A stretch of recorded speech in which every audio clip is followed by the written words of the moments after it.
नमस्कार मित्रों। आज की इस वीडियो में एक बार फिर से आप सभी का बहुत बहुत हार्दिक स्वागत है। आज की इस वीडियो में हम नाट्य विधा भाग 7 के अंतर्गत प्रमुख नाटक एवं नाटककारों को अब तक की सबसे आसान ट्रिक के द्वारा याद करने का प्रयास करेंगे। तो जैसा कि स्क्रीन पर अब अगले नाटककार हैं मणि मधुकर, जो कि लोक नाट्य शैली में सामाजिक एवं राजनीतिक नाटक लिखने के लिए प्रसिद्ध है। तो इनके कुछ प्रमुख नाटक हैं जिन्हें आप स्क्रीन पर देख पा रहे हैं। तो मधुकर का पहला नाटक है रस गंधर्व, 1975 में लिखा था और इसका विषय है तत्कालीन राजनीति के सामाजिक विसंगति का चित्रण इसमें किया गया है। बुलबुल की सराय की बात करें 1978 में आधुनिक राजनीतिक विसंगति पर व्यंग्य किया गया है। दुलारी वाई की बात करें तो 1978 में पुराने अंधविश्वास संस्कारों रूढ़ियों पर व्यंग्य है। और खेला पोलमपुर में बात करें 1979 में तो स्वार्थ लोलुप सत्ता के दिग्भ्रमित होने की ओर संकेत किया गया है। और एक तारे की आंख की बात करें तो 1980 में कबीरदास के व्यक्तित्व के आधार पर लिखा गया नाटक है। तो अब मधुकर के नाटक है रस गंधर्व। गंधर्व कितने बोले 75 गंधर्व हैं, है ना। गंधर्व माने देवता होता है। गंधर्व कितने बोले 75, तो 75 कर लीजिएगा। बुलबुल की सराय बोले 78, है ना। सराय बनी है, बुलबुल ने अपनी सराय बना लिया है, घोंसला बना लिया है, 78। दुलाई बाई, है ना, बाई कितनी बोले 28, 78 बाई हैं। 78 सराय 78 बाई। और क्या है ना। खेला कितनी पोलमपुर में कितना हुआ बोले 79 बार खेला हो चुका है। कहाँ बोले पोलमपुर में, तो 79 कर लीजिएगा। एक तारे की आंख बोले 80, 80 तारे की आंख क्या हो गई है, निकल गई है। तो ये तो बल से इसका सन याद करने के लिए हमने बताया, ठीक है ना। अब इन रचनाओं को कैसे याद किया जाए, तो देखिए मणि मधुकर, मधुकर क्या होता है बोले रस गंधर्व है ना। गंधर्व को रस बड़ा मधुकर लगता है, देवताओं को रस, शुभ रस पीते हैं ना। तो रस किसको बोले, देवताओं को, यानी कि रस गंधर्व, गंधर्व को रस मधुकर लगता है। बुलबुल को अपनी सराय बड़ी मधुकर लगती है। और दुलार, है ना, बड़ा मधुकर लगता है। अगर किसी को बाई को दुलार कर दीजिए तो दुलारी, है ना, दुलारी बाई में दुलार करिए, किसी बाई को दुलार करिए, प्रेम करिए, स्नेह करिए, तो वो भी बहुत मधुकर लगता है। तो यानी कि दुलार भी मधुकर लगता है। तो है ना। आगे देखिए खेला, खेला किसका, पोलमपुर का खेला। अगर कोई पोलमपुर का खेला देखा होगा तो भी बड़ा मधुकर लगता है। और एक तारे की आंख, अगर तारे की आंख आप देख लेंगे तो भी बड़ी मधुकर लगती है। बोले सर क्या क्या मधुकर, बोले मधुकर रस गंधर्व को, बुलबुल को उसकी सराय, दुलारी को दुलार से, है ना, पुकारना, और खेला पोलमपुर का खेला, और एक तारे की आंख जो है बड़ी मधुकर लगती है। तो इस प्रकार से इन सबको आसानी से आप याद कर सकते हैं कि मण मधुकर, मधुकर से हो जाएगा मण मधुकर का रस गंधर्व, है ना, रस से हो जाए गंधर्व को रस, बुलबुल की सराय, है ना, दुलाई बाई, खेला पोलमपुर और एक तारे की आंख। आप आसानी से याद कर सकते हैं कि बहुत बेहतरीन ट्रिक ये है। क्या है कि मधुकर किसको, रस गंधर्व को मधुकर लगता है, बुलबुल को सराय मधुकर लगती है, दुलारी को दुलार मधुकर लगता है, खेला पोलमपुर का मधुकर लगता है, और एक तारे की आंख बड़ी मधुकर लगती है। तो इसको आप आसानी से याद कर सकते हैं। आगे देखिए दया प्रकाश सिन्हा की बात करें तो राजनीतिक नाटक के लेखक के रूप में बड़े प्रसिद्ध हुए हैं। इन्हीं की राजनीतिक नाटक लिखते हैं। तो दया प्रकाश सिन्हा का राजनीतिक नाटक त्रयी, इन्हीं के 3 नाटक है, जिनमें इतिहास चक्र, कथा एक कंस की, और सीढ़ियाँ। कैसे याद करेंगे, तो देखिए ये 3 जो है राजनीतिक त्रयी हैं। क्या है, देखिए इतिहास किसी को पता हो जाए और कथा पता हो जाए कंस की, तो क्या हो जाता है, ये 3 क्या बन जाते हैं, एक सीढ़ी बन जाते हैं। तो आप कर लीजिए दया प्रकाश के लिए 3 सीढ़ी बने थे। क्या, एक तो उनको इतिहास का चक्र पता था, कंस की कथा पता थी, और सीढ़ी थी। तो इससे क्या करते थे, वो 3 त्रयी लिखते थे, त्रयी त्रयी, है ना। इससे आप दिमाग में रख लीजिएगा। अब दया प्रकाश सिंह के अन्य नाटक जिनमें है पंचतंत्र 1960 में, मन के भंवर 1968 में, दुश्मन 1969 में, अपने अपने दांव 1972 में, ओह अमेरिका 1973 में, सांझ सवेरे 1974 में, मेरे भाई मेरे दोस्त 1974 में, और सादर आपका 1980 में। तो देखिए ट्रिक बना लीजिए क्या, कि तंत्र कितने बोले 60 तंत्र हैं। कितने तंत्र, 60 तंत्र से हो जाएगा पंचतंत्र 1960। मन में भंवर कितने बोले 68 भंवर लेती है, तो 68 से हो जाएगा 68। दुश्मन भैया देखे 69 दुश्मन है। और अपने अपने दाव हर व्यक्ति बेहतर तरीके से लगाता है, चाहे एग्जाम में दाव लगाना हो, चाहे खेल के मैदान में लगाना हो, चाहे कुश्ती में दाव लगाना हो, तो अपने अपने दाव हर व्यक्ति क्या करता है, बड़े बेहतर तरीके से लगाता है। तो बेहतर को 72। ओह अमेरिका, ओह अमेरिका में जब कोई जाता है तो ओह करके उसमें क्या हो जाता है, 73 डूब जाता है, 73 से 73 हो जाएगा। साँझ सवेरे क्या करते हैं हम लोग? बिल्कुल 74 बार क्या करते हैं? राम राम करते हैं। तो साँझ सवेरे क्या होता है? 74 बार। मेरे भाई मेरे दोस्त कितने बोले? सातों, है ना? 4 4 7, तो आप कर लीजिएगा 74 दोस्त। मेरे भाई मेरे दोस्त, मेरे भाई के मेरे दोस्त कितने हैं? तो मेरे भाई के दोस्त कितने हैं? बोले 74 दोस्त हैं। और आपका आदर बोले 80 वर्ष तक होता है। 80 की वर्ष में भी आपका आदर हो रहा है। तो ये सब एक ट्रिक है याद करने का। अब इन सभी नाटकों को कैसे याद किया जाए कि किसके नाटक हैं? तो देखिए दया प्रकाश के नाटकों की ट्रिक बना लीजिए कि दया प्रकाश क्या बताते हैं? दया, दया, है ना? दया किस पे? बोले पंचतत्व पे दया करता है। तो क्या हो जाता है कि मन में भौं उठने लगती है। अब मन में भौं उठने लगती है क्यों? क्योंकि दुश्मन का नाम आते ही, दुश्मन को देखते ही मन में भौं उत्पन्न होने लगती है और व्यक्ति अपना-अपना दाँव लगाने लगता है ना? ओह! और ओह करके क्या करते हैं? साँझ सवेरे क्या करते हैं? मेरे भाई मेरे दोस्त आपका स्वागत है, हमारी तरफ से आइए। ठीक है ना? तो इस तरह से आप ट्रिक बना सकते हैं कि कब? जब कोई व्यक्ति क्या हो जाता है ना? पंचतर पंच, है ना? मन में क्या करता है? बिल्कुल मन में, मन तंत्र में क्या करता है? भौर बना लेता है। किसके प्रति? दुश्मन के प्रति, है ना? जब क्या होता है पंच, है ना? पंच माने हम लोग ही, हम ही लोग पंच हैं ना? तो जब पंच क्या करता है? अपने मन में एक भौर बनाता है किसके? दुश्मन के प्रति। तो क्या करता है? अपने दाँव कर रहा है और अपने दाँव करके ओह कह के क्या करता है? साँझ सवेरे अपने दोस्त, अपने मित्रों को, सबको क्या करता है? आदर के साथ बुलाता है। किसको? अपने दुश्मन को पराजित करने के लिए। बस ये ट्रिक बन गया कि पंच क्या करते हैं? मन में भंवर रखते हैं दुश्मन के प्रति, तो अपने-अपने दाँव लगाते हैं और ओह! साँझ सवेरे कह कर के अपने भाई और अपने दोस्तों को सबका आदर के साथ क्या करते हैं? बुलाते हैं।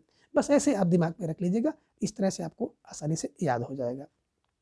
आगे बात करें तो बड़े प्रसिद्ध नाटककार हैं शंकर शेष जी और शंकर शेष विसंगति बोध के नाटककार हैं। कोई परीक्षा शायद ऐसी हो जहाँ से यहाँ से प्रश्न ना पूछा जाए, इसलिए शंकर शेष जी को भी आप लोग बहुत बेहतरीन तरीके से याद करें। यूजीसी नेट के छात्र तो बिल्कुल इनको एकदम बिल्कुल रामबाण बना लें, है ना? तो शंकर शेष जी की बात करें तो इनका पहला नाटक है फंदी, जिसमें व्यक्ति की विडंबना का नाटक चित्रण है, नाटकीय चित्रण है।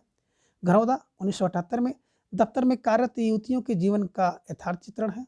और एक और द्रोणाचार्य की बात करें तो 1977 में लिखा गया और महाभारत कालीन द्रोणाचार्य का पौराणिक मिथकीय चित्रण है। तो आपने देखा फंदी क्या है? व्यक्ति की विडंबना का। घरौदा 1978 में, दफ्तर में कार्यरत युवतियों के जीवन का यथार्थ चित्रण है। और एक द्रोणाचार्य 1977 में महाभारत कालीन द्रोणाचार्य पौराणिक कथा का मिथकीय चित्रण किया गया। अगला नाटक है अरे मायावी सरोवर 1980 में, पौराणिक कथानक पर आधारित है। रक्त बीज, है ना? अप बंधन अपने अपने, चेहरे व्यक्तिवाद समाज के दोहरे चरित्र का चित्रण किया गया है। और कोमल गांधार महाभारत कथानक पर आधारित है। पोस्टर वर्तमान राजनीतिक सामाजिक आर्थिक विषमताओं के बीच आम आदमी की त्रासदी का चित्रण है। और खजुराहो का शिल्पी की बात करें तो काम और अध्यात्म के जीवन दर्शन का विश्लेषण किया गया है। और बिन बाती के दीप और आधी रात के बाद, ये सब जो नाटक हैं वो शंकर शेष जी के हैं। तो इन सभी नाटकों को कैसे याद किया जाए? तो देखिए अभी शेष क्या है बताए? एक फंदी है, तो ट्रिक बना लीजिए क्या? फंदी है, एक फंदा शेष बचा हुआ है, बाकी सब क्या हो गए? समाप्त हो गए।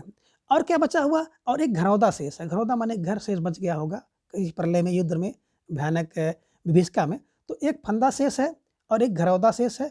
और क्या बचे हुए हैं? महाभारत में आपने देखा होगा एक द्रोणाचार्य के शेष बचे हुए हैं। तो फंदा शेष है यानी कि फंदी, और घरौदा और एक द्रोणाचार्य शेष बचे हुए हैं। फिर कौन शेष बचेगा? और एक जो है जो मायावी सरोवर है वो भी बचा हुआ है। तो एक मायावी सरोवर बचा हुआ है। रक्त भी चूंकि रक्त के द्वारा उत्पन्न हो जाता था, इसलिए वो भी क्या है? शेष बचा हुआ है। अपने अपने बंधन भी शेष बचे हुए, बंधन कोई काट नहीं सकता है। कोई बोले बातचीत करे या ना करे, लेकिन बंधन कोई काट नहीं सकता, तो बंधन शेष है। सबके चेहरे शेष बचे हुए हैं, चेहरे याद हैं। और कोमल गांधार बचा हुआ, गांधार बचा हुआ है। पोस्टर बचा हुआ है एक, और खजुराहो का एक शिल्पी बचा हुआ है। बिन बाती का दीपक बचा हुआ है, बाती जल गई है लेकिन दीपक बचा हुआ है। और अंधेरी रात के बाद ये सब दृश्य जो है दिखाई दे रहे हैं। एक बार फिर से देख लीजिए क्या हो रहा है। बहुत भीषण कोई त्रासदी आई है और उस त्रासदी में क्या हो जाता है कि आधी रात के बाद क्या क्या दिखाई देता है, क्या क्या शेष बचा है। एक फंदी है, घरौदा है, द्रोणाचार्य है महाभारत में, है ना? और क्या है? एक मायावी सरोवर बचा हुआ है, रक्तबीज बचा हुआ है, बंधन अपने अपने बचे हुए हैं, चेहरे बचे हैं, कोमल गांधार पोस्टर बचा हुआ है, खजुराहो में एक शिल्पी बचा हुआ है, और बिन बाती के एक दीप बचा हुआ है। ये आधी रात के बाद ये सब चीज़ें दिखाई देती हैं। तो इस प्रकार से इन सभी को आप आसानी से याद कर सकते हैं कि शेष क्या बचा हुआ है। बताए शेष भैया फंदी है, घरौदा है ना? एक द्रोणाचार्य 4 शेष बचे हुए हैं और मायावी सरोवर बचा हुआ है, रक्तबीज बचा हुआ है, अपने-अपने बंधन बचे हैं, शेष हैं, चेहरे शेष हैं, कोमल गांधार पोस्टर शेष है, खजुराहो का शिल्पी, बिन बाती के दीप और आधी रात के बाद भी कुछ शेष बचा है। तो इस प्रकार से इन सभी ट्रिक को याद करने के लिए आपको 4-5 बार इस वीडियो को देखना पड़ेगा, तब जा करके आपको आसानी से याद हो जाएगा। और निश्चित रूप से जब भी आप इसको पढ़ें, तो अगर नाटक विधा पढ़ रहे हैं तो पूरे नाटकों को पढ़िए, है ना? लगातार 1 सप्ताह पढ़िए, 2 सप्ताह पढ़िए, तब तक पढ़िए जब तक सब कंठस्थ ना हो जाए। बिल्कुल एकदम रट डालिए, क्योंकि यही रटना आपको एग्ज़ाम में सफलता दिलाएगा। आगे हम लोग बात करें मुद्रा रासस की, तो मुद्रा रासस ने एक रूसी नाटककार जिनका नाम है गोगोल के नाटक जिसका नाम है इंस्पेक्टर जनरल का हिंदी नाट्य में रूपांतरण किया था आला अफसर के नाम से। तो देखिए मुद्रा रासस की बात करें तो मुद्रा रासस बड़े प्रसिद्ध नाटककार हैं और इनके नाटक से भी प्रश्न पूछे जाते हैं, तो इसलिए इनको भी दिमाग में रख लीजिएगा। यूजीसी नेट वाले बहुत सावधान रहें, है ना? तो क्या है, देखिए बात करें तो नाटक और उनका प्रकाशन वर्ष और नाटक का विषय व आधार कैसे। तो देखिए पहला नाटक है तिलचट्टा, 1972 में स्त्री और पुरुष की यौन कुंठा का चित्रण है ना? तो विषय वस्तु को भी ध्यान रखिएगा, ठीक है ना? तिलचट्टा क्या है, 1972 में स्त्री और पुरुष के यौन कुंठा का चित्रण है। योर्स फेथफुली 1974 में केंद्रीय कर्मचारियों की हड़ताल व अधिकारियों की क्रूरता और स्वार्थपरता का चित्रण किया गया है। तो योर्स फेथफुली क्या है, किसका, केंद्रीय कर्मचारी के, है ना, हड़ताल का है। मर्जीवा क्या है, वर्तमान समाज की विसंगति व अपशिष्ट व्यक्ति की नियमित चित्रण किया गया है ना, नियत का चित्रण किया गया है, सॉरी। तो मर्जीवा क्या है, वर्तमान समाज की विसंगति और अपशिष्ट व्यक्ति की नियत का चित्रण किया गया है। बात करें तेंदुआ का, तो तेंदुआ मानव की पाशविक प्रवृत्ति का चित्रण किया गया है। प्रथम प्रस्तुति आला अफसर की बात करें तो 1979 में नौकरशाह के कुरु व कुटिल चित्र का चित्रण किया गया है, नौकरशाहों के। गुफाएं की बात करें तो गुफाएं 1979 में द्विपात्री प्रयोगात्मक रचना है ना। और संतोला की बात करें तो 1980 में वर्तमान सामाजिक स्थिति के बीच नए समाज की कल्पना की गई है। अब देखें मुद्रा रासस जी के इन सभी नाटकों को कैसे याद करें, तो इसके लिए क्लू बनानी पड़ेगी। तो क्या है, तिलचट्टा क्या है, बेहतर है ना, तिलचट्टा तिल चाटता है, कौन, राक्षस। बोले राक्षस क्या है, बड़ा बेहतर तिलचट्टा है, यानी कि बहुत बेहतर तरीके से तेल को चाटता है। और विषय क्या है इसका, स्त्री और पुरुष की यौन कुंठा का चित्रण किया गया। बोले कौन, राक्षस क्या होता है, बहुत योर्स फेथफुली होता है भाई, है ना। और 72 क्या 74 घंटा आपकी सेवा में लगा रहता है। कौन, बोले राक्षस बहुत योर्स फेथफुली होता है, जो क्या है एकदम बिल्कुल 74 घंटे आप कह सकते हैं, है ना। 72 नहीं 74 घंटे आपका क्या कर सकता है, सेवा में लगा रहता है। 74 एक ट्रिक है, बस जान लीजिए, है ना। तो एकदम बिल्कुल क्या करता है, बहुत फेथफुली होता है राक्षस। और केंद्रीय कर्मचारी की बात इसमें की गई है, ठीक है। आगे क्या करते हैं, जो राक्षस होता है मर्जीवा होता है, बिल्कुल मार करके खा करके अपना जीवन जीता है। कौन, राक्षस। तो राक्षस मर्जीवा होता है। और बता रहे राक्षस क्या होता है, बोले राक्षस और क्या होता है, बिल्कुल तेंदुआ की तरह खतरनाक होता है, यानी कि मानवीय पाशविक प्रवृत्तियों का चित्रण इसमें किया गया है। और राक्षस क्या होता है, एकदम पहली बार आता है सामने, कब, आला अफसर के बचाव के लिए। और क्या कर देता है, फिर गुफा में शांतोला माने शांति के साथ चला जाता है। तो ट्रिक बना लीजिए कि कोई व्यक्ति क्या है, अगर वो राक्षस को पाल लिया तो राक्षस क्या करेगा भाई, निश्चित रूप से क्या करेगा, है ना। जो तेल चाटता था, तिलचट्टा है राक्षस, बड़ा फेथफुली है अपने स्वामी की, क्या करता है, बिल्कुल रक्षा करेगा। मर्जीवा है ना, मर जाएगा, मर कर जाएगा, किसके लिए, बोले अपने अफसर के लिए, है ना। और क्या करता है, प्रथम प्रस्तुति में आ जाएगा, जैसे उसका क्या मालिक आनर अफसर बुलाएगा वो पहले प्रकट हो जाएगा। और क्या है, बिल्कुल तेंदुआ से भी लड़ जाता है, कौन, राक्षस। और लड़ने के बाद क्या हो जाता है, गुफा में शांति के साथ चला जाता है। तो एक ट्रिक है, एक आप थोड़ा सा रेखा चित्र बना लीजिएगा कि कोई मुद्रा राक्षस है जो क्या करता है, कोई अफसर है उसको ले आता है, तो अफसर के यहाँ क्या करता है, तेल चाटता है, उसका बड़ा फेथफुली है ना, उसके लिए मर जाता है, क्या करता है, तेंदुआ से भी लड़ जाता है ना, पहले प्रस्तुत होता है वो। और फिर के गुफा में शांति के साथ चला जाता है। गुफा बनाया हुआ अधिकारी उसी गुफा में रहता है, अफसर ने बनाया है। तो बस ट्रिक बना लीजिएगा कि राक्षस, है ना, राक्षस से मुद्रा राक्षस हो जाएगा। और इन सभी नाटकों को आप आसानी से याद कर सकते हैं और निश्चित रूप से आपके लिए बहुत कारगर होगा, ठीक है। आगे मुद्रा राक्षस ने नाटक की भाषा की बात करें तो नाटक की भाषा, इनकी भाषा को हास्य की भाषा कहा जाता है। तो मुद्रा राक्षस की भाषा क्या है? हास्य की भाषा है। बिल्कुल आप इसको आसानी से याद कर लेंगे। जो राक्षस है ना, हमेशा हंसकर बात करता है, हा हा हा हा करता नहीं है। तो बिल्कुल हास्य की भाषा, राक्षस की भाषा कैसी होती है? बिल्कुल हास्य की भाषा होती है। इन्हीं की एक डायलॉग बोलेगा तो हंसेगा, फिर बोलेगा तो हंसेगा। तो हास्य की भाषा मुद्रा राक्षस की भाषा, ट्रिक में रख लीजिएगा, आप आसानी से कभी नहीं भूलेगा। आगे बात करते हैं गिरिराज किशोर जी, जो कि बड़े प्रसिद्ध नाटककार हैं और इनके नाटक जो है निम्नांकित हैं, जिनमें पहला नाटक है नरमेद, दूसरा है बादशाह गुलाम बेगम 1979 में। तो सत्ता की क्रूरता से आक्रोशित जनता का मूर्त चित्रण इसमें किया गया है। प्रजा ही रहने दो 1977 में महाभारत कथानक पर आश्रित है। घोड़ा और घास की बात करें तो 1980 में लिखा गया नाटक है। आगे है चेहरे चेहरे किसके चेहरे 1983 में। तो व्यवस्था की जो निरंकुशता व जनता की पीड़ा का चित्रण है। और केवल मेरा नाम लो, अब केवल मेरा नाम लो की बात करें तो केवल मेरा नाम लो एक 1984 में लिखा गया है और 1984 में लिखा गया नाटक है। और फ्राइडी या मनोविज्ञान पर आधारित इडिपस ग्रंथ से पीड़ित व्यक्ति का चित्रण किया गया है। इडिपस एक ग्रंथि होती है, आप लोग जानते होंगे जो लोग मनोविज्ञान पढ़े होंगे, कि मतलब बॉयज का गर्ल के प्रति, गर्ल का बॉयज के प्रति जो प्रेम होता है उस पर आधारित है। तो आपने क्या देखा कि नरमेद, बादशाह गुलाम बेगम, प्रजा ही रहने दो, घोड़ा और घास, चेहरे चेहरे चेहरे किसके चेहरे, और केवल मेरा नाम लो। अगला नाटक है जुर्म आयद 1987 में और न्याय व्यवस्था के खोखलेपन का चित्रण किया गया है। काठ की तोप 2001 में एक व्यंग्यात्मक नाटक है। अब इन सभी नाटकों को कैसे याद किया जाए और इनके क्रम को कैसे व्यवस्थित किया जाए, इसको हम लोग देखेंगे। तो देखिए, कोई व्यक्ति क्या होता है, बोलता गिर जाता है। देखिए नर कैसे गिरता है? मेघ को देख करके। मेघ, अगर नर मनुष्य क्या मेघ को, बादल को देख करके गिर जाता है, मतलब डर जाता है। तो गिर से गिरजा आप याद कर लीजिएगा। गिर जाता कैसे? बोले गिरिराज, गिर से गिरिराज हो जाता है। कौन? तो बताया नर कैसे? बोले मेघ को देख करके गिर जाता है। बादशाह क्या हो जाता है? कोई बादशाह है जो गुलाम की बेगम को देख करके गिर गया। प्रजा को रहने ही दो, उसके गिरने का कोई, है ना, तमाम मुद्दे हैं। 2 किलो गेहूं पर कोई गिर जाता है, कोई 2 किलो चावल पर गिर जाता है ना, किसी भी उद्देश्य पर गिर सकता है। तो प्रजा को रहने दो, कहीं भी गिर जाता है। घोड़ा घास को देखकर गिर जाएगा और चेहरा चेहरे को देख करके गिर जाता है। अगर आप किसी का सुंदर चेहरा देखते हैं और सुंदर चेहरा आपको देखता है तो चेहरे पर लोग गिर जाते हैं। एक ट्रिक है भाई, है ना। केवल मेरा नाम लो, तो कुछ लोग क्या कहते हैं कि मेरा नाम ले लोगे लोग गिर जाएंगे, तो केवल मेरे नाम से लोग गिर जाते हैं। इसको भी आप लोग दिमाग में रख लीजिएगा। और जुर्म आयद, कोई कोई व्यक्ति क्या होता है कि जुर्म वाले व्यक्ति को देख करके, जुर्म को देख करके गिर जाते हैं।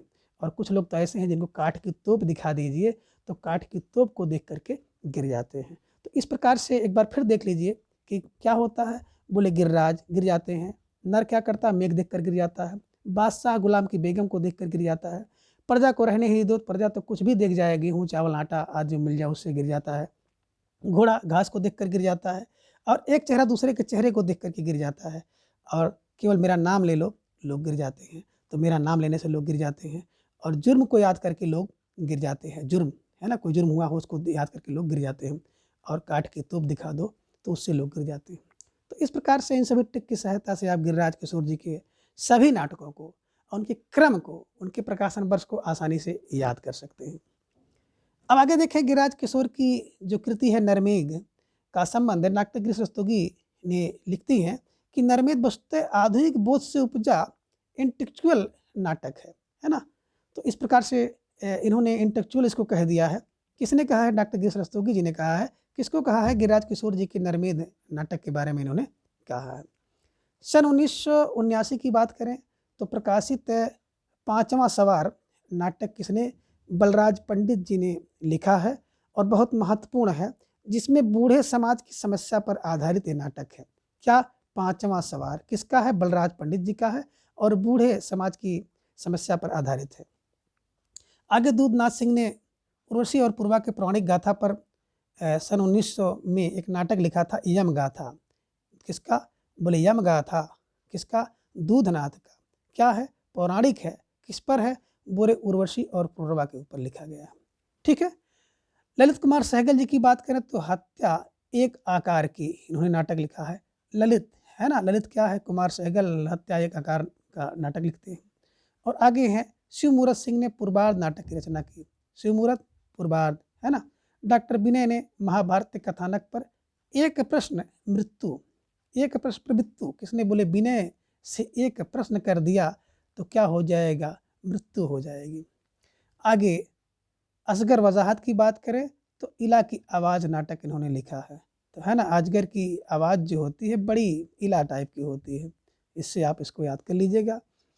अब अगले नाटककार हैं बृजमोहन शाह, जो कि व्यंग्य और विसंगत बोध के नाटककार हैं। इनके प्रमुख नाटक निम्नलिखित हैं।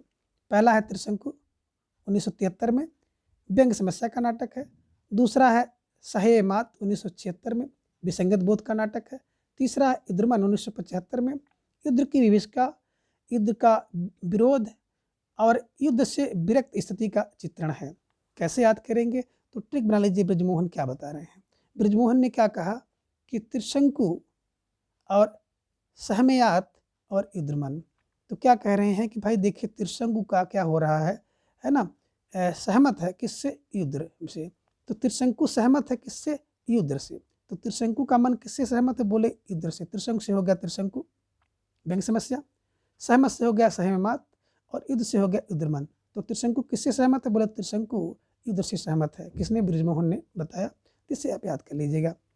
आगे देखें, नाटककार हैं डॉक्टर दशरथ ओझा। इनका कथन है कि त्रिशंकु हिंदी का आधुनिक युग का पहला तेज तुर्स और तल्ख नाटक है। आगे है सह-ए-मात, हिंदी का एक गिनी फिकेंट नाटक है, गिनीफिकेंट, है ना। गिनीफिकेंट नाटक किसने कहा है ना, हिंदी का गिनीफिकेंट नाटक है। आगे रामेश्वर प्रेस ने निम्नलिखित नाटकों की जो है रचना की है, जिनमें चारपाई, राजा नंगा है, कालपात्र, अज्ञात घर, अंतरंग, कैंप, शस्त्र, संतान, लोमस बेस। कैसे याद करेंगे, देखिए सोमेश्वर प्रेम को आप सोमेश्वर कर लीजिए। अब जब सोमेश्वर में आप जाएंगे किसी दर्शन के लिए, घूमने के लिए, तो वहाँ पे आपको चारपाई मिल जाएगी, है ना। अब क्या मिल जाएगा, राजा मिलेगा, वहाँ का राजा नंगा है ना, तो आपको चारपाई मिल जाएगी।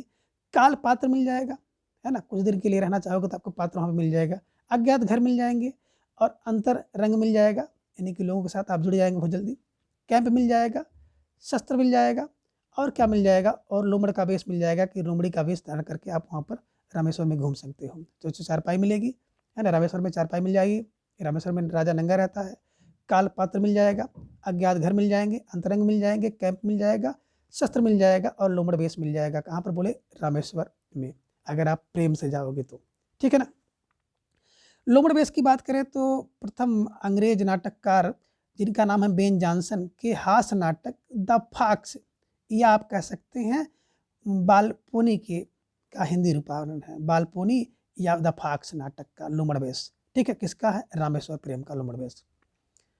आगे देखिए, नारेंद्र मोहन जी की बात करें तो नारेंद्र मोहन जी प्रमुख नाटक इस प्रकार से इनके हैं, जिनमें पहला है कहे कबीर सुनो भाई साधु 1987 में, तो कबीर के व्यक्तित्व पर आधारित है। सिंहधारी 1988, कलंदर 1991 में, नो मैन लैंड्स 1994 और अभंग गाथा 2000 में। तो सिंहधारी की बात की जाए 1988 में, कलंदर सूफी संत की मस्ती और आज़ादी का चित्रण है। नो मैन लैंड की बात करें तो हिंदुस्तान के बंटवारे की त्रासदी का चित्रण है। अभंग गाथा की बात करें 2000 में, संत तुकाराम के जीवन पर आधारित है। अब इन सबको कैसे याद करें, तो देखिए नारेंद्र बता रहे हैं क्या, कहे कबीर क्या करते हैं, सिंग करके गा गा के कहते हैं। तो कबीर क्या कहते थे, कोई बात साधुओं से गा गा के कहते थे। क्या करते थे कबीर, कोई बात जो है साधुओं से गा के कहते थे। तो कहे कबीर सिंह से, सिंह माने गा के कहते थे, इसलिए इनको क्या हुआ, कलंदर की उपाधि मिल गई और कुछ लैंड दे दिया गया, भूमि दे दिया गया और कहा गया कि आप बिल्कुल अभंग गाथा गाते रहिए, अभंग गाथा गाते रहिए। तो क्या हुआ, नारेंद्र माने राजा ने, किसी राजा ने किसको, कबीरदास को, क्या इनके सांग को सुना, सांग को, सिंह को सुना, तो इन्हें कलंदर की उपाधि दे दिया और कुछ लैंड दे दिया और कहा कि आप अभंग गाथा को गाइए। तो इस प्रकार से इसको याद कर सकते हो। और कहे कबीर सुनो भाई, सत्ता, सत्ता वाले लोगों को कहते हैं 87 में, सिंहधारी 88, है ना, कलंदर 91 में इनको मिलता है, 91 कलंदर की उपाधि मिल जाती है, लैंड मिल जाता है इनको 94 में और अभंग गाथा के लिए 2000 में इनको क्या मिल जाता है, बिल्कुल एकदम क्या कहते हैं उसको, मुक्ति मिल जाती है कि आप अभंग तरह से गाना गाइए, गाथा गाइए। नोलन बेथ की करें तो नाटक जो है मंटो की कहानी जिसका नाम है टोवा टेक सिंह से प्रभावित है ना। अब आगे देखिए शरद जोशी की बात करें तो ये शरद जोशी जी व्यंग नाटक के लेखक के रूप में बहुत प्रसिद्ध हैं और इनके प्रमुख व्यंग नाटक है जिनमें बैगन की नाव, एक था गधा और अंधों का हाथी। कैसे याद करेंगे, तो ट्रिक बना लीजिए क्या है, जोश में क्या हो गया कि बैगन की नाव पर एक गधा और हाथी चढ़ गया, तो जोश में क्या हो गया, बोले जोश में क्या बोले बैगन की नाव पर एक गधा और अंधों का हाथी बैठ गया। तो भाई बैगन की नाव पे बैठोगे तो क्या हो जाएगा, गधा और अंधों का हाथी बैठेगा तो बैगन की नाव आप जान ही रहे हैं क्या हो जाएगा। तो इसे आप कर लीजिएगा, जोश से हो जाएगा शरद जोशी, बैगन की नाव से हो गया बैगन की नाव, एक था गधा हो जाएगा गधे से, और अंधों का हाथी से हो जाएगा अंधों का हाथी। तो इस ट्रिक की सहायता से आप शरद जोशी जी के सभी नाटकों को आसानी से याद कर सकते हैं। अब अगले नाटककार हैं सुदर्शन मजीठिया ने हिंदी में नुक्कड़ नाटक की शुरुआत की थी। और बात करें सन 1986 ईस्वी में सुदर्शन मजीठिया ने चौराहा नाटक किया था। तो सुदर्शन सुंदर दर्शन कहाँ पे लगता है, बोले चौराहा को देखेंगे तो बहुत सुंदर लगता है। अगले बड़े प्रसिद्ध नाटककार हैं नंद किशोर जी, और नंद किशोर जी के प्रमुख नाटक इस प्रकार से हैं, जिनमें पहला नाटक है देहांतर 1987 में, आयाति शर्मिष्ठा देवयानी एवं पुरु की जो पौराणिक कथा भूमि पर आधारित है। बात करें पागल घर की तो 1988 में एक काल्पनिक नाटक है। अगला हस्तिनापुर महाभारती कथा पे आधारित नाटक है। जिल्ले सुभानी की बात करें तो मुगल बादशाह अकबर के जीवनी पर आधारित है। और जूते इनका नाटक है जो कि अरबियन नाइट्स की लोकप्रिय कथा पर आधारित है। गुलाम बादशाह की बात करें तो 1992 में बलबन के जीवन पर आधारित नाटक है। और आगे है इदम, है ना, किम इदम यक्षम, मूर्तिकार पिता उसके पुत्री के बीच प्रेम की जो नाटक है, बीच प्रेम है उसके नाटक लिखा गया है। कैसे याद करेंगे, तो थोड़ा सा ट्रिक आपको बनाना पड़ेगा।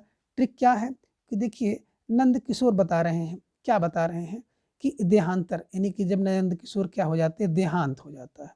तो देहांतर माने देहांत के बाद क्या हो जाते हैं, उनके घर वाले पागल हो जाते हैं। अब पागल हो जाते हैं तो कहाँ चले जाते हैं, हस्तिनापुर जिले में चले जाते हैं। और वहाँ पर क्या करते हैं, जूता बनाते हैं और क्या बन जाते हैं, बादशाह का गुलाम बन करके भिक्षाम देही भिक्षम भिक्षम करते हैं। यक्षम को भिक्षम कर लीजिएगा, और भिक्षा मांगते हैं, यक्षम करते हैं। तो देखिए एक ट्रिक है केवल, और इस ट्रिक का उद्देश्य किसी की भावना को ठेस पहुंचाना नहीं है, बस केवल किसी तरह से याद हो जाए, इस चीज़ को ध्यान में रखिएगा। तो ट्रिक हम लोग बना रहे हैं कि नंद किशोर क्या हो जाते हैं, जब इनका देहांतर हो जाता है, देहांत हो जाता है, तो इनके घर वाले पागल हो जाते हैं और पागल होकर के हस्तिनापुर जिले में चले जाते हैं। तो देहांतर से हो गया देहांत, है ना, देहांत से हो गया देहांतर, पागल से हो गया पागल घर, हस्तिनापुर चले जाते हैं हस्तिनापुर, जिले से हो गया जिले सुभानी, और क्या करते हैं, जूता बनाने लगते हैं वहाँ पे, तो जूते हो जाएगा। और क्या हो जाते हैं, बादशाह का गुलाम बन जाते हैं, तो बादशाह गुलाम। और क्या करते हैं वहाँ पे, भिधम इच्छाम भिक्षम भिक्षम, किम इदम इच्छम को भिक्षम भिक्षम में बदल लीजिए, इससे आप आसानी से याद कर सकते हैं। देखिए देहांतर सत्ता ही रह जाएगी, सत्ता ही रह जाएगी, नहीं 87 में। पागल घर होता 8 आंसू रोएंगे अगर कोई व्यक्ति पागल हो जाएगा, और बादशाह 92 में गुलाम बन गए थे बादशाह के। तो इस प्रकार से इन सभी ट्रिक की सहायता से आप नंद किशोर जी के सभी नाटकों को और उनके प्रकाशन वर्ष को तथा उनके क्रम को आसानी से याद कर सकते हैं। आगे बात करें समकालीन नाटककारों में तो बलदेव वैद्य जी का प्रमुख स्थान है, और इनके प्रमुख नाटक हैं जिनमें भूख आग है 1998 में, यह एक विडंबना प्रधान नाटक है। हमारी बुढ़िया 2000 में एक बूढ़ी स्त्री की त्रासदी का चित्रण किया गया है। सवाल और स्वप्न 2001 में स्त्री की अस्मिता एवं त्रासदी का चित्रण किया गया है। अब इसे कैसे याद करेंगे, तो ट्रिक बना लीजिए, भूख हमारा सवाल है। भूख क्या है, बलदेव बता रहे हैं, किस बलदेव वैद्य बता रहे हैं, भाई देखो भूख क्या है, हमारा सवाल है। क्या है हमारा सवाल, भूख है। तो भूख से हो गया भूख आग है 1998 में, हमारा से हो गया हमारी बुढ़िया 2000 में, तो सवाल से हो गया 2001 में, सवाल और प्रश्न। तो बलदेव वैद्य क्या बता रहे हैं कि भूख हमारा सवाल है, या भूख हमारी सवाल है और स्वप्न है। तो इस तरह से आप आसानी से इनको याद कर सकते हैं। आगे देखिए बात करते हैं बुढ़िया की गठरी, है ना, नामक कहानी पर हमारी बुढ़िया नामक नाटक का सृजन किया गया है, जो कि लेखक की एक कहानी है, लेखक की कहानी थी, इन्हीं लेखक बलदेव वैद्य की हमारी बुढ़िया नाटक जिस पर लिखा है, बुढ़िया की गठरी कहानी थी। आगे देखें नागबोटस, जो वो प्रसिद्ध और बड़े प्रमुख नाटककार हैं। तो इनके प्रमुख नाटक जो कि कभी कभी परीक्षा में पूछे जाते हैं, तो इनको ध्यान से देख लीजिएगा। नाटक क्या है? पहला नाटक इनका है खूबसूरत बहू 1998 में, ग्रामीण जीवन पर आधारित है। वसीयत 1998 में, दलित 1998 में, और तोता झूठ नहीं बोलता 1998 में, पढ़ो फारसी बेचो तेल 2000 में। इस प्रकार देखते हैं कि इनके सभी जो नाटक हैं 1998 में है, केवल पढ़ो फारसी बेचो तेल 2002 में लिखा गया है। और विषय वस्तु देखा जाए तो दलित का राजनीतिक नाटक है, और तोता झूठ नहीं बोलता सर्कस की दुनिया का नग्न सच्चाई चित्रण किया गया है। पढ़ो फारसी बेचो तेल ऑस्ट्रेलिया के प्रख्यात दार्शनिक जिनका नाम था विट्गेन्स्टाइन के जीवन पर आधारित है। अब इनको कैसे याद करेंगे कि इनके सभी नाटक एक आसानी से याद हो जाएं? तो थोड़ा सा क्लू बनाना पड़ेगा। क्लू बना लीजिए कि नाग बोडस कोई व्यक्ति है। देखिए भाई, फिर बता रहा हूँ कि किसी की भावना को ठेस ना पहुँचे। तो नाग बोडस क्या है? एक खूबसूरत इनकी बहू है, और खूबसूरती पर क्या कर देते हैं, उसको वसीयत कर देते हैं, और वसीयत करके क्या हो जाते हैं, दलित हो जाते हैं। और दलित हो जाते हैं तो एक तोते का व्यापार करते हैं, और उससे कहते हैं तोता बोलता है, और तोत कभी झूठ नहीं बोलेगा, जो बोलेगा सही बोलेगा। और क्या कर रहे हैं, तेल बेचते हैं। तो इस तरह से आप याद कर सकते हैं कि नाग बुड़स क्या करते हैं, अपनी खूबसूरत बहू को वसीयत करके दलित हो जाते हैं। दलित माने बिल्कुल धनहीन हो जाते हैं, निर्धन हो जाते हैं, गरीब हो जाते हैं। तो इसका अर्थ ले लीजिएगा कि नाग बुड़स क्या करते हैं, खूबसूरत बहू को वसीयत करके दलित हो जाते हैं, और क्या करते हैं, तोता से झूठ बोलवाने का काम करते हैं। यानी कि तोता होता जो है क्या करते हैं, तोते से है ना एक अपना बिजनेस करते हैं, कुछ कमाई आमदनी करते हैं, और तेल बेच करके अपना आमदनी करते हैं। तो इस प्रकार से आप इनको याद कर सकते हैं। आगे हम लोग बात करें स्वदेश दीपक जी की, तो एक प्रगतिशील नाटककार हैं। उनके प्रमुख नाटक निम्नलिखित हैं, जिनमें पहला नाटक है नाटक बाल भगवान 1989 में। लेखक की इसी शीर्षक की कहानी का नाट्य रूपांतर है। कोर्ट मार्शल की बात करें तो 1991 में फौजी जीवन की सच्चाई का वर्णन किया गया है। जलता हुआ रथ की बात करें तो 1998 शोषक एवं शोषित के बीच संघर्ष का दर्द दिखाया गया है। और सबसे उदास कविता की बात करें तो 1998 वर्ग संघर्ष का चित्रण किया गया है। काल कोठरी 1999 कलाकार की पीड़ा का चित्रण किया गया है। अब इन सबको कैसे याद करेंगे? स्वदेश दीपक के जो नाटक हैं उनका एक क्लू बना लीजिए और उससे याद करने का प्रयास कर लीजिए। स्वदेश दीपक क्या करते हैं, नाटक में बाल भगवान को कोर्ट में लाते हैं और कहते हैं जलते हुए रथ पर कोई कविता सुनाओ। तो क्या करता है, सबसे उदास कविता सुना देता है, जिससे कारण क्या हो जाता है, उसको काल कोठरी में डाल देते हैं। तो देखिए क्लू आपका बन गया कि स्वदेश दीपक क्या करते हैं, नाटक बाल भगवान को कोर्ट में लाते हैं और कहते हुए जलते हुए रथ पर कविता सुनाओ। तो सबसे उदास कविता सुना देता है, जिससे कारण उसे काल कोठरी में डाल देते हैं। तो इस ट्रिक की सहायता से आप इसको याद कर सकते हैं। अगले जो नाटककार हैं राजेश जैन, जो कि व्यंग्य नाटक लेखन के लिए बड़े प्रसिद्ध हैं। तो इनका नाटक है वायरस और विष वंश। तो देखिए वायरस क्या होता है, एक विष होता है जो अपने वंश को बढ़ाता है। तो राजेश ने बताया कि वायरस क्या है, एक विष है और अपने वंश को बढ़ाता है। तो इस ट्रिक की सहायता से आप इसको आसानी से। अब वायरस जो नाटक में एक अन्य नाटक भी सम्मिलित है, जिसका नाम है धक्का पंप। क्या है, धक्का पंप। उसी वायरस में, वायरस विस्पंस वाले में, है ना। धक्का पंप एक व्यंग्यात्मक नाटक है। आगे प्रताप सहगल ने 2 नाटकों की रचना की है, जिनमें एक अन्वेषक है और दूसरा नाटक है कोई अंत नहीं है। तो देखिए प्रताप क्या बता रहे हैं, प्रताप बता रहे हैं कि अन्वेषक का कोई अंत नहीं है, अन्वेषक का कोई अंत नहीं है। प्रताप सहगल ने बताया कि अन्वेषक का कोई अंत नहीं है। तो अन्वेषक से हो गया अन्वेषक और कोई अंत नहीं हो गया कोई अंत नहीं, एक नाटक है। अब देखिए अन्य प्रमुख नाटककार हैं और इनके जो नाटक लिखे गए हैं उनको आप लोग देखिएगा, और थोड़ा सा तेज़ी के साथ हम लोग यहाँ पर चलेंगे बस एक बार, क्योंकि नहीं तो वीडियो बहुत लंबी बन जा रही है। तो देखिए जैसे कि बात करें हम लोग नरेश मेहता की, तो खंडित यात्राएं, रोटी और बेटी और सुबह के घंटे।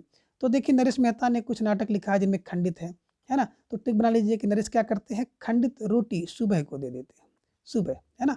तो क्या कोई नरेश हैं जो खंडित रोटी सुबह के घंटे ला करके दे देते हैं, यानी कि सुबह सुबह खंडित रोटी ला करके किसको, है ना, नरेश जो है खंडित रोटी लाकर देते हैं। आगे देखिए नरेंद्र कोहली की बात करें तो संबुक की हत्या। देखिए कोहली को कर लीजिए गोली, कोहली आप कहते हैं ना कोहली बिल्कुल गोली की तरह, तो गोली से क्या होती है, संबुक की हत्या, संबुक से हो गया संबुक की हत्या। तो नरेंद्र कोहली ने एक नाटक लिखा है जिसका नाम है संबुक की हत्या। इस ट्रिक से इनको याद कर लीजिए।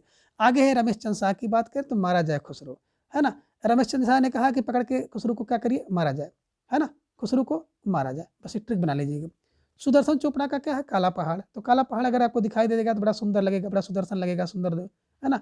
और आप ट्रिक में बना लीजिएगा, अगर देखेंगे पिक्चर उच्चर में क्या होता है कि जो प्रेम चोपड़ा है वो पहाड़ पर जाके चढ़ जाते हैं, तो प्रेम चोपड़ा से सुदर्शन चोपड़ा को ले लीजिए, तो काले पहाड़ पर कौन चढ़े हैं, बोले सुदर्शन चोपड़ा, है ना। पृथ्वीनाथ शास्त्री का क्रीडनक, देखिए क्रीडनक कहाँ होगा, बोले क्रीडनक कहाँ होगा, बोले पृथ्वी पर होगा, तो पृथ्वी पर क्रीडनक होगा, क्रीडा कहाँ होगी, पृथ्वी पर होगी, तो पृथ्वीनाथ शास्त्री का क्रीडनक हो गया। आगे लक्ष्मी नारायण भारद्वाज अश्वत्थामा, तो लक्ष्मी नारायण क्या करते हैं, लक्ष्मी नारायण के पास कौन, बोले अश्वत्थामा आते हैं, है ना, इसे याद कर लीजिएगा, लक्ष्मी नारायण के पास अश्वत्थामा, भारद्वाज के पास अश्वत्थामा, बस इसे याद कर लीजिएगा। अजीत कुमार पुष्कल घोड़ा घास नहीं खाता, तो अजीत कुमार पुष्कल का घोड़ा घास नहीं खाता है, अजीत कुमार पुष्कल का घोड़ा घास नहीं खाता है। आगे देखिए कणाद ऋषि की बात करें, कणाद ऋषि भटनागर की बात करें तो जहर जनता का सेवक है ना। कणाद क्या करते हैं, जहर से जनता का सेवक बन गए हैं, तो जहर जनता का सेवक मानते हैं कौन, जनता का सेवक कहते हैं कि जनता का सेवक जो है वो समाज के लिए जहर है, कौन कह रहे हैं, कणाद ऋषि कह रहे हैं। आगे देखिए बात हम लोग करें चिरंजीत की बात करें तो चिरंजीत क्या है, उसकी तस्वीर उसकी और अभिमन्यु चक्रव्यूह में, तो चिरंजीत कौन है, बोले उसकी तस्वीर और अभिमन्यु जो चक्रव्यूह में है वो बड़े चिरंजीत हैं। आगे बात करें शिव प्रसाद सिंह की, तो घाटियाँ गूंजती हैं, तो घाटी में अगर क्या करेंगे, शिव प्रसाद बोलेंगे तो घाटियाँ गूंजेंगी, शिव प्रसाद की घाटियाँ गूंजती हैं। कमलेश्वर क्या है, अधूरी आवाज़ है, अगर कोई व्यक्ति अधूरी आवाज़ से भी बुला लेगा तो कमलेश्वर क्या हो जाएंगे, हाजिर हो जाएंगे। बात करें रमेश उपाध्याय की, तो पेपर वेट, पेपर पर क्या रख देते हैं, वेट रख देते हैं, कौन, रमेश उपाध्याय पेपर पर वेट रख देते हैं। गोविंद की बात करें, गोविंद चातक का काला मुंह, तो गोविंद क्या कहते हैं कि चातक का मुंह काला होता है, चातक का मुंह काला होता है। राजेश ज्योति जंगल में जादू करते हैं, तो राजेश ज्योति क्या करते हैं, जंगल में जादू करते हैं। राम कुमार भरमर की बात की जाए, तमाशा, राम कुमार का भरमर का तमाशा, राम कुमार भरमर तमाशा। जयशंकर त्रिपाठी कुरुक्षेत्र का सवेरा, कुरुक्षेत्र के सवेरे कौन मिलते हैं, बोले कुरुक्षेत्र में सवेरे सवेरे कौन मिलते हैं, जयशंकर त्रिपाठी मिलते हैं। संतोष कुमार नौटियाल की बात करें तो चाय पार्टी, तो चाय की पार्टी कौन कराते हैं, बोले संतोष, चाय है ना, चाय की पार्टी होती तो संतोष क्या करते हैं, चाय पार्टी करवाते हैं। और सत्य प्रकाश सिंगर एक गायक हैं, दीप से दीप जले, दीप से दीप जले के गायक कौन है, बोले सत्य प्रकाश सिंगर, बस एक ट्रिक बना लीजिएगा और उसको आसानी से याद कर सकते हैं, दीप से दीप जले के सिंगर कौन है, सत्य प्रकाश है। आगे देखिए प्रमुख नाटक एवं नाटककार जो कि अनुदित किए गए हैं उनको भी थोड़ा सा देखना थोड़ा सा जरूरी बन जाता है, कभी कभी प्रश्न यहाँ से भी आ जाता है। जिनमें राजा लक्ष्मण सिंह की बात करें तो शकुंतला नाटक इन्होंने लिखा है 1962 में, जो कि कालिदास के अभिज्ञान शाकुंतलम का इन्होंने अनुवाद किया है, तो कालिदास का इसको हम लोग पहले पढ़ भी चुके हैं। रत्नचंद लीडर भरम जालक 1979 में विलियम शेक्सपियर का कॉमेडी ऑफ इरर्स अंग्रेजी का नाटक है जिसका इन्होंने क्या क्या अनुवाद किया है। मुद्रा रासस ने क्या आला अफसर का, जो कि 1979 में गोगोल की अभी हम लोग पढ़कर आ रहे हैं, द गवर्नमेंट अफसर जो कि रूसी भाषा में लिखा गया है उसका इन्होंने क्या किया, अनुवाद किया। रघुवीर सहाय की बात करें तो बर्नम है ना, बर्नम बन किसका, विलियम शेक्सपियर के मैकबेथ जो कि अंग्रेजी भाषा में लिखा गया उसका अनुवाद इन्होंने किया। और विष्णु प्रभाकर जी की बात करें तो बंदनी इनका नाटक जो है उसका है ना, उसके जो प्रभात मुखोपाध्याय की देवी जो है रचना है, नाटक है जो कि बंगला में है, उसका इन्होंने बंदनी नाम से किया है, ठीक है ना, देवी का बंदनी से। आगे बात करें रामेश्वर प्रेम की तो लोमड़ बेस अभी हम लोग पढ़कर आ रहे हैं, जो कि 1980 में बेन जॉनसन का द फॉक्स या बाल्फोनी जो कि अंग्रेजी का है ना रचना है, उसका इन्होंने अनुवाद किया है। इस प्रकार से आप देख सकते हैं कि इन सभी नाटक और नाटकों का अनुवाद किस तरह से किया गया है। अब मन्नू भंडारी ने 2 प्रमुख नाटकों की रचना की है, जिनमें 2 नाटक ये हैं।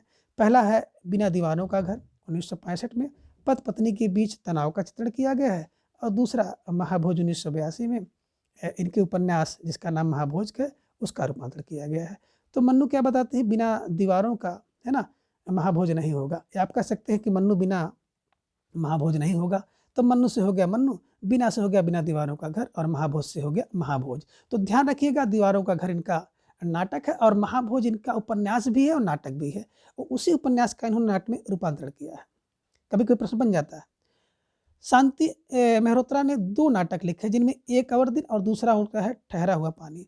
तो क्या हो गया, शांति से क्या हो गया, एक दिन पानी ठहर गया, तो शांति से हो गया शांति मेहरोत्रा, एक से हो गया एक अवर दिन, ठहरा से हो गया ठहरा हुआ पानी।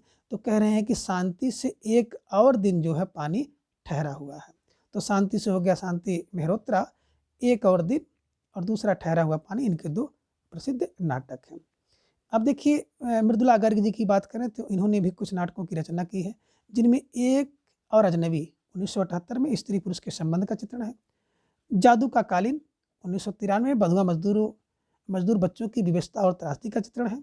कितनी कैदें 1969 में स्त्री पुरुष के बीच प्रेम का व्यापार का चित्रण किया गया है। दुल्हन एक पहाड़ की 1969 में इजेबेल एड्स के एकांकी ब्राइट फ्रॉम द हिल्स पर आधारित है, और दूसरा संस्करण 1969 में है। तो कैसे याद करेंगे? देखिए मृदुला बता रही हैं कि एक अजनबी व्यक्ति क्या है जो जादू की कालीन लेकर के कितने, है ना, कैदी को क्या कर देता है, जो पहाड़ पे रहते हैं उनको क्या कर देता है, दूसरे संस्करण में ले जा करके स्थापित कर देता है। तो ट्रिक बना लीजिए कि मृदुल क्या है, बोले मृदुल तो ही है, एक अजनबी जो होता है बड़ा मृदुल होता है। दूसरा जादू की कालीन मृदुल होती है। तीसरा जो कैदी हो जाएगा बड़ा मृदुल हो जाता है। और कह रहे हैं पहाड़ की कोई दुल्हन होती है तो भी बड़ी मृदुल होती है। और दूसरा संस्करण जब कोई व्यक्ति लेकर आता है तो वो भी बड़ा मृदुल हो जाता है।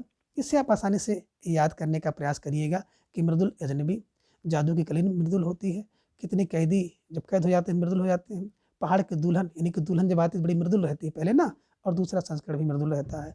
तो मृदुल अजनबी, जादू की कालीन, कैदी मृदुल होते हैं, दुल्हन जो है मृदुल होती है, और दूसरा संस्करण मृदुल होता है। तो मृदुल से मृदुला गर्ग कर लीजिएगा और इन सभी ट्रिक की सहायता से इनको याद कर लीजिएगा।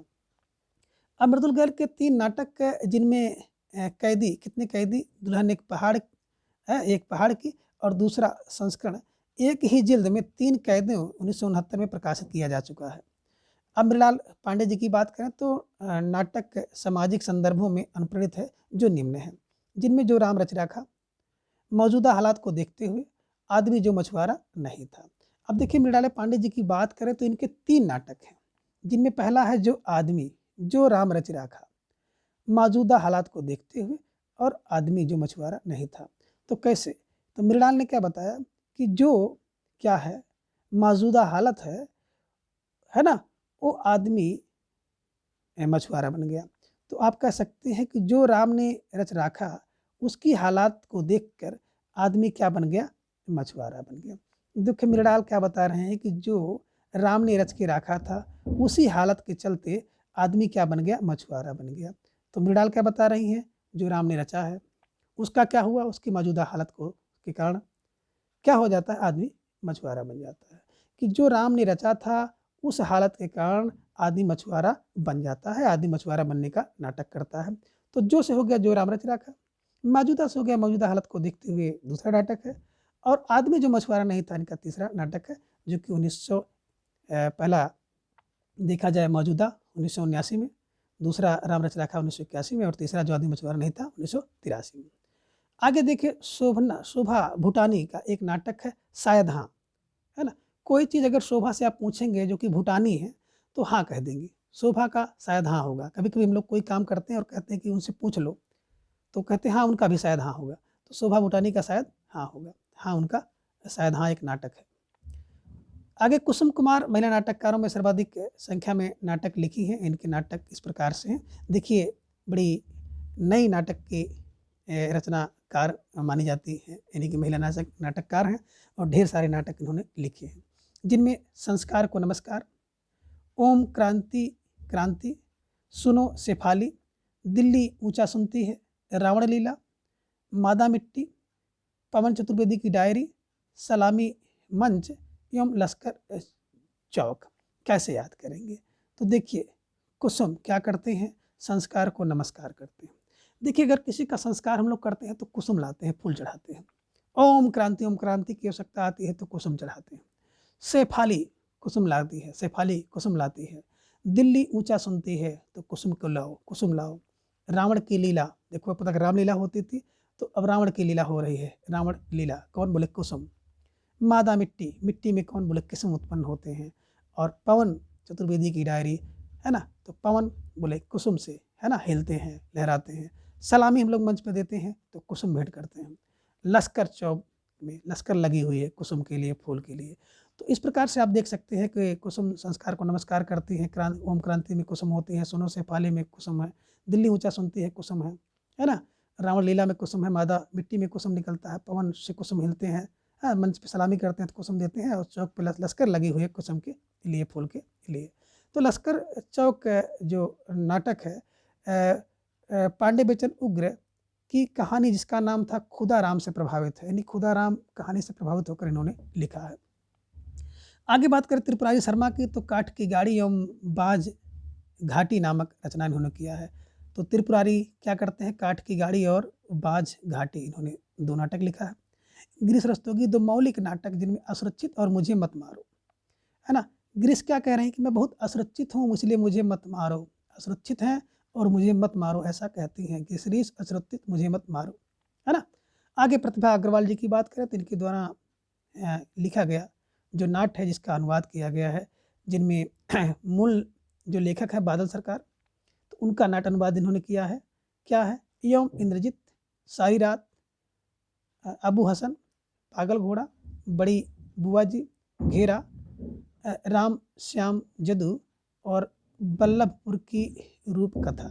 तो देखिए क्या है, प्रतिभा बताती है इंद्रजीत में है, प्रतिभा सारी रात जो जग जाए, अबू हसन पर जो चला जाए उसमें प्रतिभा है, घोड़ा अगर पागल हो जाए उसको कंट्रोल कर लो तो प्रतिभा है, बड़ी बुआ जी में प्रतिभा है, कोई व्यक्ति क्या करे हर तरफ से घिर जाए तो प्रतिभा से बच जाए तो क्या है, उसमें प्रतिभा है, राम श्याम में प्रतिभा है, और बल्लभपुर की रूप कथा बिल्कुल प्रतिभा है ना।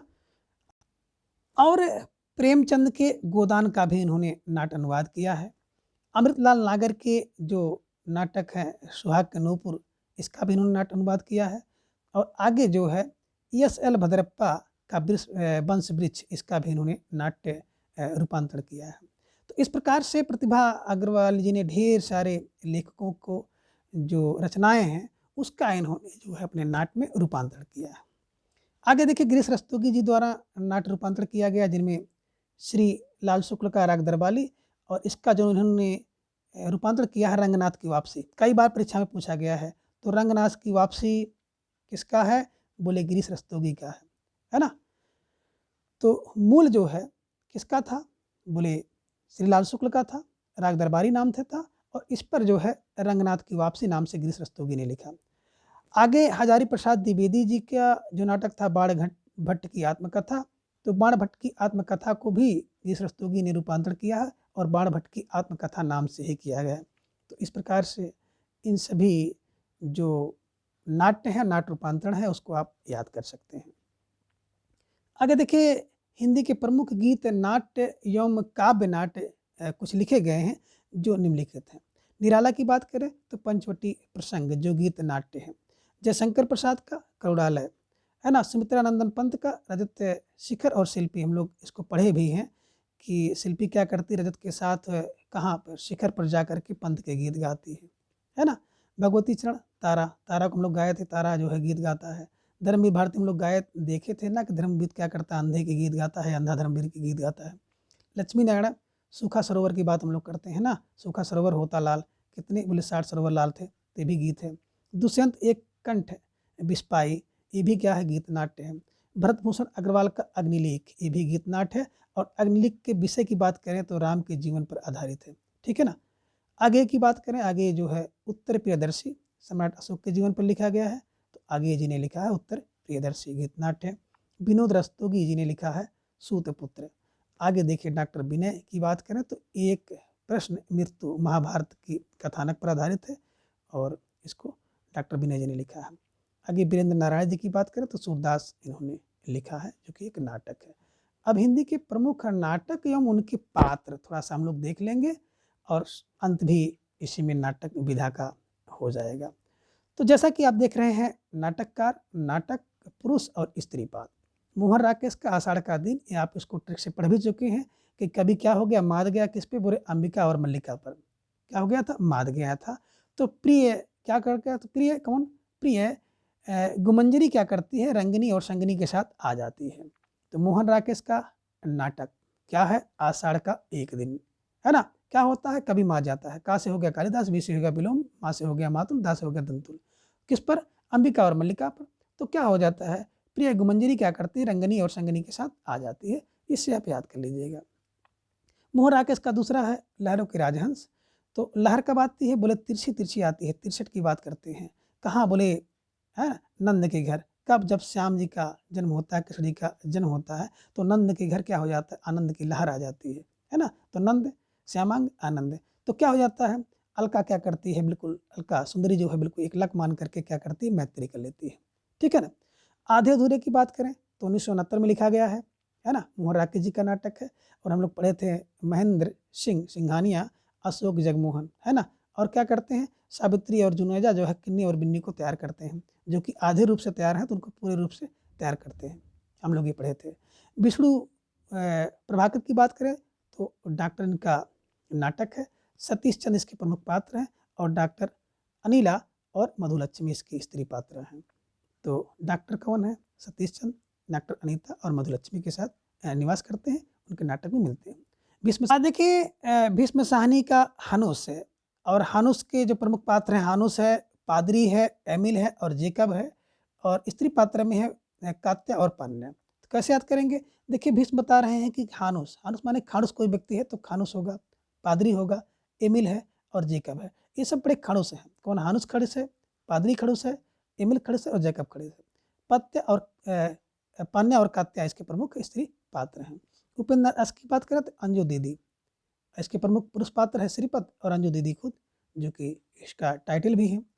जगदीश चंद्र की बात करें तो कोणार्क, है ना, आपने पढ़ा था कोणार्क। कोणार्क को आपने क्या पढ़ा था, कोड़ा, कितना बड़े 51 कोड़ा मार दीजिए ना। कब, विशु इसके प्रमुख पात्र हैं। कौन, विशु, नरसिंहदेव और धर्मपाल। कौन, बोले कौन, बोले विशु, विष्णु, धर्म और नरसिंहदेव, है ना, इसके प्रमुख पुरुष पात्र हैं। माथुर की बात करें तो माथुर क्या है, पहला राजा में है। पृथु और शुक्राचार्य इसके प्रमुख पात्र हैं। तो पहला राजा है ना, ये पृथु और शुक्राचार्य उसमें है। लक्ष्मीलाल लाल का मादा कैक्टस लाल होता है, इसमें अरविंद है। सुजाता और आनंदा इसकी स्त्री पात्र हैं। सुरेंद्र वर्मा जी की बात करें तो द्रौपदी नाटक, प्रमुख पात्र मनमोहन और सुरेखा, मनमोहन और सुरेखा द्रौपदी के साथ। शंकर शेष की बात करते एक और द्रोणाचार्य, अरविंद, विमलेंदु, लतिका, इदु और अनुराधा जो प्रमुख पात्र हैं। तो इस प्रकार से इन सभी नाटक को और नाटककारों को, उनके प्रमुख पात्रों को आप आसानी के साथ याद कर सकते हैं। तो आज की इस वीडियो के साथ आपकी जो नाट्य विधा है पूर्ण रूप से समाप्त कर ली गई है। अब अगली वीडियो में हम लोग किसी एक नई विधा के बारे में जानेंगे। तब तक के लिए धन्यवाद, नमस्कार।